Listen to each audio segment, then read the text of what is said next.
નમસ્કાર મિત્રો, આજે નરસિંહ મહેતા ચોરો જુનાગઢ કહેવાય છે કે નરસિંહ મહેતાની વાતો કરી એટલી ઓછી છે. જ્યાં ભગવાન કૃષ્ણ એમના 52 વખત કામ કરવા માટે ઉત્સાહ સાથે આવેલા હતા.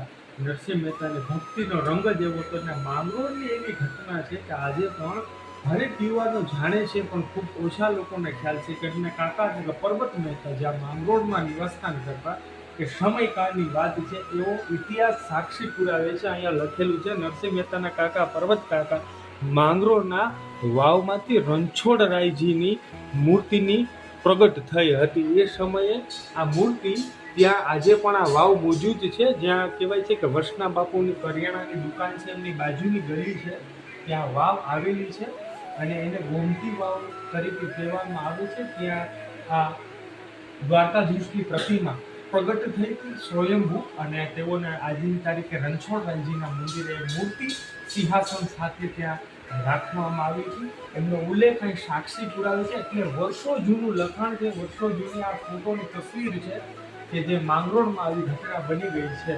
અને આજે પણ આપણા ભાગ્ય કહેવાય કે આવી વસ્તુઓને જાણવાનો ખૂબ ઉમંગ અને ઉત્સાહ છે. તો આપ સૌ માંગરોળવાસીઓને આ દર્શનનો લાવો જોઈએ.